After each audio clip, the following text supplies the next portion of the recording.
బాలుకొచ్చిన offer చూసి తట్టుకోలేక మనోజ్ చేసిన పనికి రోహిణి మనోజ్ని బయటకు పొమ్మన్న సత్యం. షాక్లో ప్రభావతి.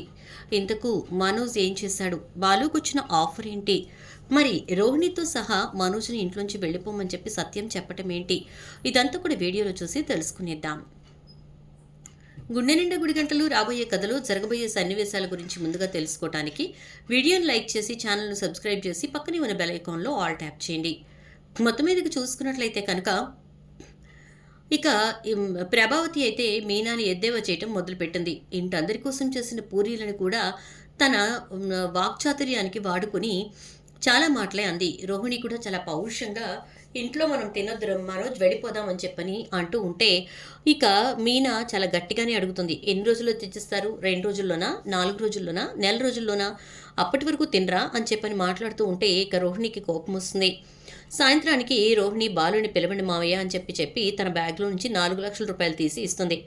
ఈ డబ్బు ఎక్కడిది అని చెప్పని అడిగేసరికి ఈ డబ్బు మా నాన్న ఇచ్చారు అంటుంది.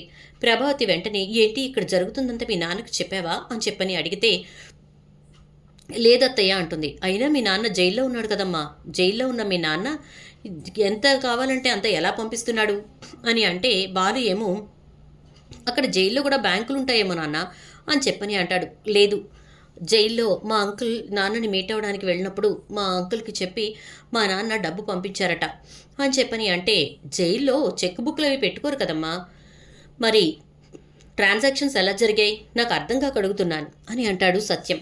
ఏంటి మావయ్య, తీసుకొచ్చి ఇచ్చినా ఒక బాధ, తీసుకురాకపోయినా ఒక బాధ అని అంటుంది. బాధ సమస్య కాదమ్మా, నువ్వు చెప్పే మాట నమ్మశక్యంగా ఉండాలి కదా, మరి అలా లేనప్పుడు ఖచ్చితంగా ఎవరికైనా అనుమానం కలుగుతుంది కదా అని అంటాడు సత్యం.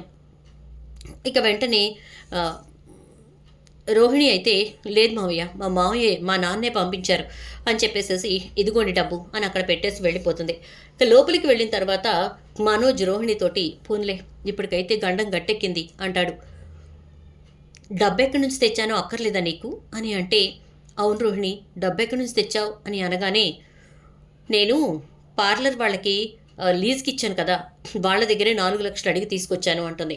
అవునా, ఇప్పుడు మరి వాళ్ళకి పార్లర్ సొంతమైపోతుంది కదా, ఇంకా కొంత డబ్బు తీసుకుంటే అంటే అయిపోతుంది. అయిపోని, నీ అసమర్థతకి పార్లర్ హారతికర్పూరం అయిపోయినా పర్వాలేదు, అయిపోని అని అంటూ ఉంటే ఏంటి రోహిణి అలా మాట్లాడతావంటే ఇంకెలా మాట్లాడాలి మనోజ్, నాకు తెలియక అడుగుతున్నాను చెప్పవా, ఇంకెలా మాట్లాడకుండా నాకు తెలియట్లేదు.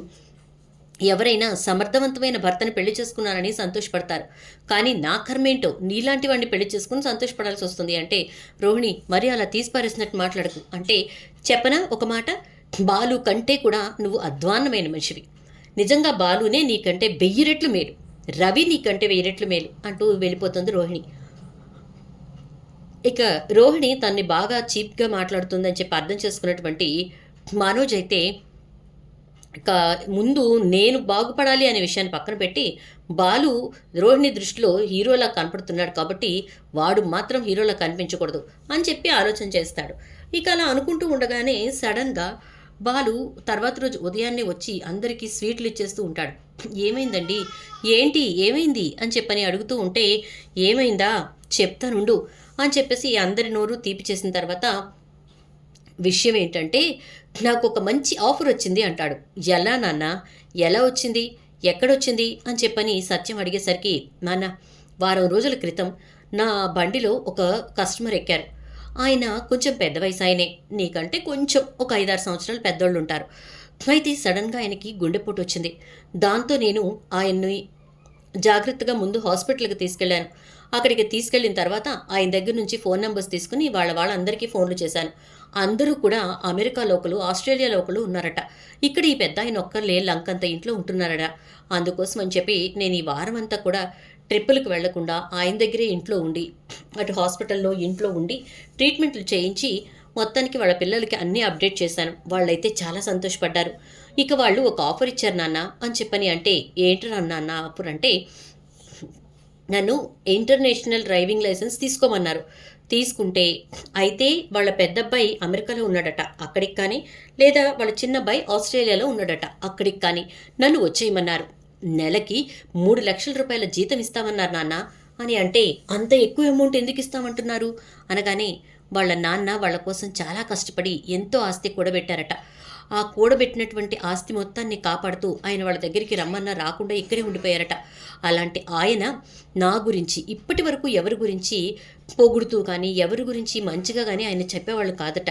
అలాంటిది ఆయన నన్ను పొగుడుతూ చెప్పటమే కాకుండా వాడి జీవితానికి మంచి దారి చూపించండి అని చెప్పారట. అందుకోసం అని చెప్పేసేసి నన్ను అమెరికాకు కానీ ఆస్ట్రేలియా కానీ తీసుకెళ్తామన్నారు. ఇంటర్నేషనల్ లైసెన్స్ చేయించుకోవటంతో పాటుగా నేనేం చేయాలో తెలుసా? అర్జెంటుగా నాకు మీనాకి పాస్పోర్ట్లు రెడీ చేసుకోవాలి. అప్పుడు వాళ్ళు వీసా పంపిస్తారట. పాస్పోర్ట్కి అయ్యే ఖర్చు దగ్గర నుంచి ప్రతిదీ వాళ్లే చూసుకుంటారట అని చెప్తాడు. ఒక్కసారిగా మనోజ్ కళ్ళు కుట్టేస్తాయి. అంటే మీనాని కూడా తీసుకుని వెళ్ళిపోతావా అంటే, మరి అంతేగా, నేనెక్కడుంటే మీనా అక్కడే. ఏనాన్న అనగానే, నా అన్న అంటే ఇష్టం, నా అన్న లేకపోతే నేను ఉండలేను, నాన్న ఉన్న చోటే నేను ఉంటాను అంటూ ఎన్నో కబుర్లు చెప్పారు. ఇప్పుడు ఆస్ట్రేలియా అమెరికా వీసాలు వస్తాయి, ఇక వెళ్ళే అవకాశం వచ్చింది అనగానే తుర్రుమంటూ వెళ్ళిపోతున్నారు. ఇది నా అన్న మీద ప్రేమ అంటుంది ప్రభావతి. నువ్వేమీ దెప్ప అవసరం లేదమ్మా దెప్పావతి, ఎందుకంటే ఆల్రెడీ నేను మా నాన్న గురించి కూడా మాట్లాడుకున్నాను, మా నాన్నని కూడా నాతో పాటు తీసుకొచ్చుకోమన్నారు. అక్కడ వాళ్ళకున్నటువంటి గెస్ట్ రూమ్ ఇస్తామన్నారు, అందులోనే మమ్మల్ని ఉండమన్నారు. భోజనం, ఉండటానికి ఇల్లు అన్నీ కూడా వాళ్ళే ఏర్పాటు చేస్తారు. నేను డ్రైవ్ చేయటం, జాగ్రత్తగా వాళ్ళు ఇచ్చిన జీతాన్ని రూపాయి దాచిపెట్టుకోవడం అంతే అని చెప్పని అనగానే, ఇది కూడా కేవలం 1 సంవత్సరమే నాన్న, ఆ తర్వాత నేను మళ్ళీ ఇండియాకి వచ్చేస్తాను. ఇక్కడికి వచ్చిన తర్వాత వాళ్ళకున్న ఆస్తులన్నీ చూసుకుంటూ వాళ్ళ నాన్నగారిని జాగ్రత్తగా ఎక్కడికి కావాలంటే అక్కడికి తీసుకురావడమే, జీతంలో ఎటువంటి మార్పు లేదు అని చెప్తాడు. ఇంత మంచి ఆఫర్ వచ్చిందా వీడికి? 3 లక్షలు నెలకంటే సంవత్సరానికి 30 లక్షలు. వాడికి అన్ని ఖర్చులు పోయినా ఎలా తీసేసినా కూడా 20 లక్షల రూపాయలు వాడు దాచిపెట్టుకుంటాడు. అంటే ఇక వాడు ఈజీగా లక్షాధికారి అయిపోతాడు అని ఆలోచిస్తూ ఉన్నటువంటి ఇక మనోజ్ అయితే దాన్ని తట్టుకోలేక ఎలా అయినా సరే వీడికి ఎక్కడ దెబ్బ కొట్టాలో అక్కడ కొట్టాలి అని చెప్పని ఆలోచిస్తూ ఉంటాడు. ఈ లోపుగా వాళ్ళు డబ్బు పంపించడం, బాలు వెళ్ళి కావలసినటువంటి ఏర్పాట్లన్నీ చేసుకోవటం, అటు పాస్పోర్ట్కి అప్లై చేసుకోవటం, ఇటు నుంచి పాస్పోర్ట్తో పాటుగా ఇంటర్నేషనల్ డ్రైవింగ్ లైసెన్స్కి అప్లై, ఇలా అన్నీ కూడా చేసుకుంటూ ఉంటాడనమాట.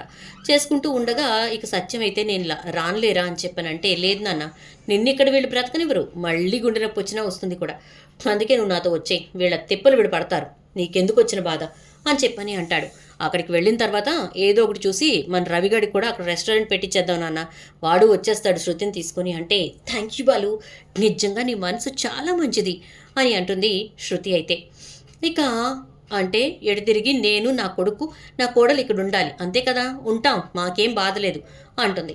ఇక మనోజ్ అయితే, ఏరా పాస్పోర్ట్ పనులు, లైసెన్స్ పనులు అయిపోయినాయా అంటే, అన్నీ అయిపోయినాయి, మొత్తం అన్నీ తీసుకొచ్చి దేవుడి దగ్గర పెట్టాను అని చెప్పని అంటాడు. ఇక ఆ రోజు రాత్రి మనోజ్ దేవుడి దగ్గర ఉన్నటువంటి పాస్పోర్ట్ని ఇంకా డ్రైవింగ్ లైసెన్స్ని రెండింటినీ కాల్చేస్తాడు. అలా కాల్చుతూ ఉండగా సత్యం వచ్చి చూస్తాడు. సత్యంతో పాటు బాలు, మీనా కూడా వచ్చి చూస్తారు. ఒక్కసారిగా మనోజ్ని చూసి, ఒరే దుర్మార్గుడా అని చెప్పేసి బాలు పిచ్చ కొట్టుడు కొడతాడు. కొట్టేసరికి ఇక సత్యం అయితే, ఏరా వాడు బాగుపడుతున్నాడంటే తట్టుకోలేకపోయావు కదూ, అందుకోసమేగా ఈ పని చేసింది అంటే, ప్రభావతి, ఏరా వాడి మీద అక్కసు చూపిస్తున్నావు అంటూ ఉంటే, ఛీ, నీ కళ్ళ ముందు ఇంత కనపడుతుంటే ఇంకా వాడినే సపోర్ట్ చేస్తున్నావా, నువ్వు అసలు మనిషివేనా అని చెప్పి తిడతాడు ఇక సత్యమైతే. తిట్టిన తర్వాత ఇక ఉదయాన్నే అందరూ కూడా లేచి కూర్చున్నప్పుడు, నాన్న ఇదిగో నీ పాస్పోర్ట్, మీనా ఇదిగో నీ పాస్పోర్ట్, ఇది నా పాస్పోర్ట్, ఇదిగో లైసెన్స్ అని చెప్పని అంటాడు. అదేంటి, రాత్రి వాడు కాల్ చేశాడని చెప్పి గోలగోల చేసావు కదా అంటే, వీడు ఇలాంటిదేదో చేస్తాడని తెలిసే నేను అక్కడ అన్నీ డూప్లికేట్స్ చేయించి పెట్టుంచా, ఒరిజినల్స్ అన్నీ నా దగ్గరే ఉన్నాయి అంటాడు.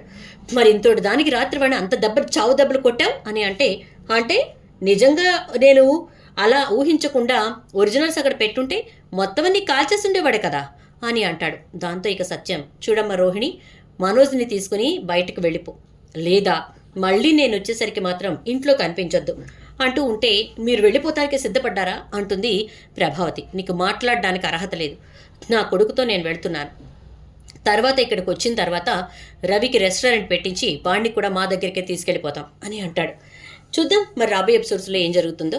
వీడియో నచ్చితే లైక్ చేయండి, వీడియోని షేర్ చేయండి, ఛానల్ సబ్స్క్రైబ్ చేయండి, పక్కనే ఉన్న బెల్ ఐకాన్లో ఆల్ ట్యాప్ చేయడం మాత్రం అస్సలు మర్చిపోకండి. Thank you.